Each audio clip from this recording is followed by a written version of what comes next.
Welcome to Big Papa Rob Podcast Story Rewind. I'm Big Papa Rob. Here I rewind the story of a person, place, or thing and tell you where it originated from. Today's story is about a young lady from Hancock County, Illinois, whose life started off as a lot of children in 1837 did. But when this young lady was around 14 years of age, her life was turned upside down when she had to watch her family be brutally murdered. Her and her sister were taken captive by the Indian tribe of that region.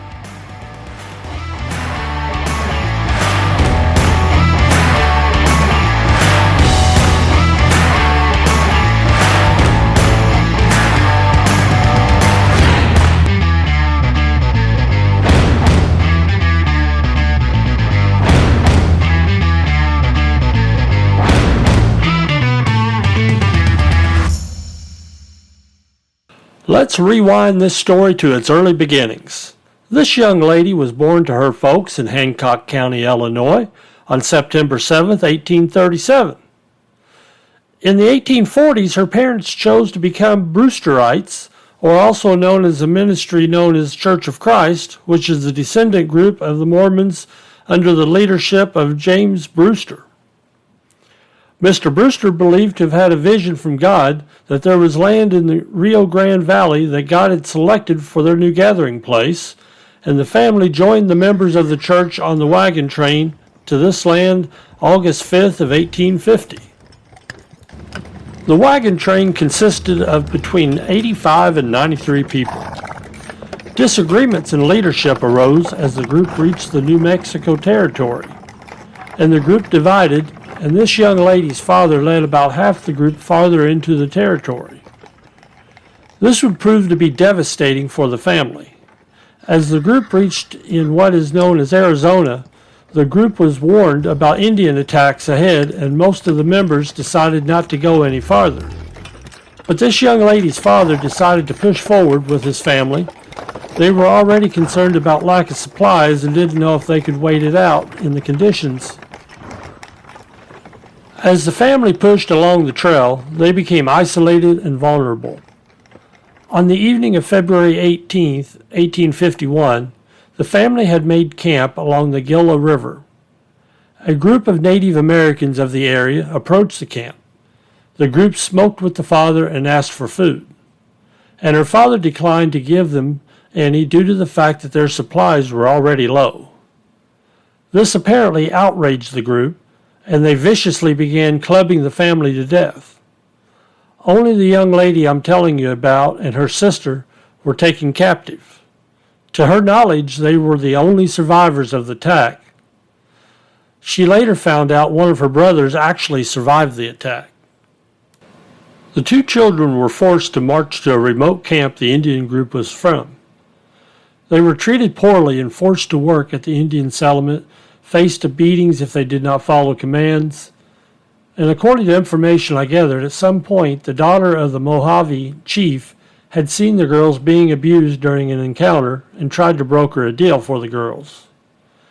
At another encounter with the Indian tribe, she finally was able to broker a trade for the two girls. The girls, assuming at the time they were being handed off to another group of Indians for more abuse. However, they were proven wrong. When they reached the Mohave village, they were warmly greeted and served food.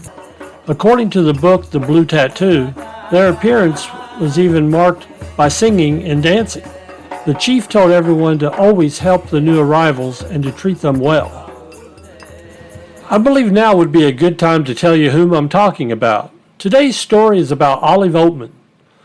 Olive Oatman's story about how the Mohave Indians treated her and her sisters changes over time, from them keeping her and her sister captive against their will to them treating them as any other member of the tribe, and that they could leave at any time.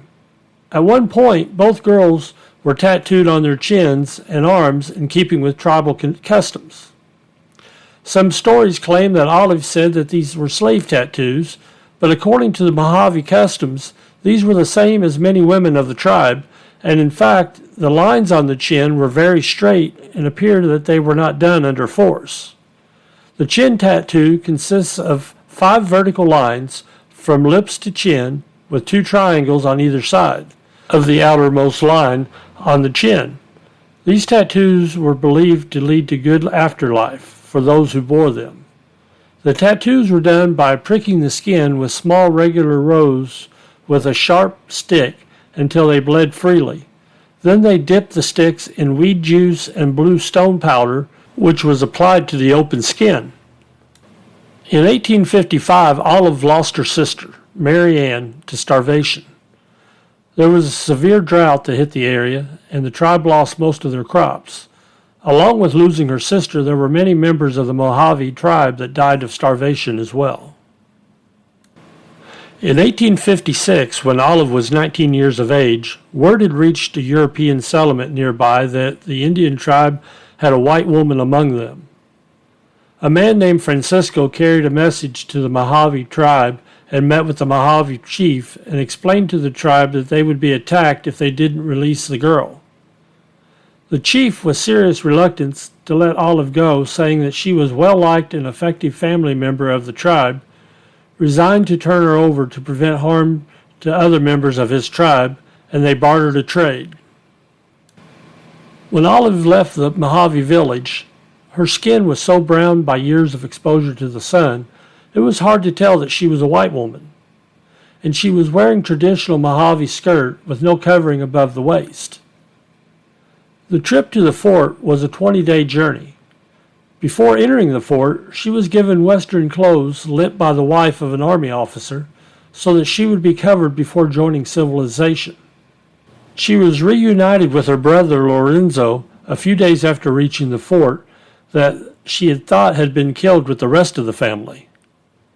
When her brother saw her for the first time, she was almost unrecognizable.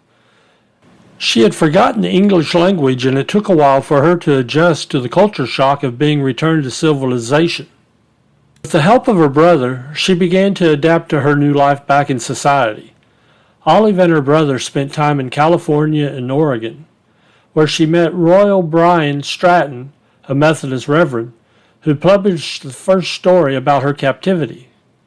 The book was a bestseller, but like many Westerns, it was reshaped to make it more dramatic, suggesting that the Oatman girls suffered at the hands of the savages. Sales from the book were used to send her and her brother to school.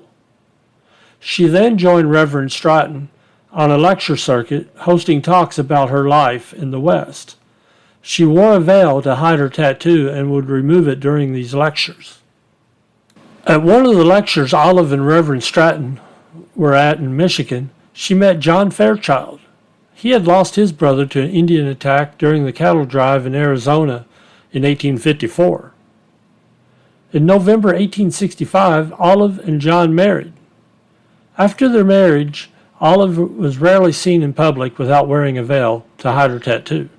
It was said that John tried to burn every book that Reverend Stratton had ever written about Olive's story through the years after their marriage. Olive and John lived in Detroit, Michigan for about 7 years before they moved to Sherman, Texas. This was a booming town at the time, and John made his fortune buying land. Later, he founded the City Bank of Sherman. Olive got involved in charity work. Her particular interest was helping a local orphanage. They lived in a Victorian mansion. The couple was not able to have children and later adopted a little girl named Mary Elizabeth after their mothers. Olive died on October 8, 1903, at the age of 65, of a heart attack and was buried in the West Hill Cemetery in Sherman, Texas. Olive left a legacy. There's a town called Oatman in Arizona located near her release site that was named in her honor in 1915. There was another town in Arizona named Olive City after her, and the Oatman name was used for a mountain in Arizona as well. There was a character loosely based on her, mainly relating to her tattoo and being captive by the Indians, on a popular television series called Hell on Wheels. This is where I first heard of Olive Oatman several years ago. There's been several books written about her, not only the one written by Reverend Stratton, Captive of the Oatman Girls, but another well-written book that focused more on the true story of Olive Oatman, The Blue Tattoo, The Life of Olive Oatman, by Margaret Mifflin. Thank you for listening today. I hope you come back next week for my next story. The stories will be ever-changing, from the historical origins of many things and stories of people that you may not know their history. And again, I'm Big Papa Rob, and this was Story Rewind, an independent podcast. Story Rewind is produced by Big Papa Rob. Today's music was powerful, stylish stomp rock by Mark July from Pixabay.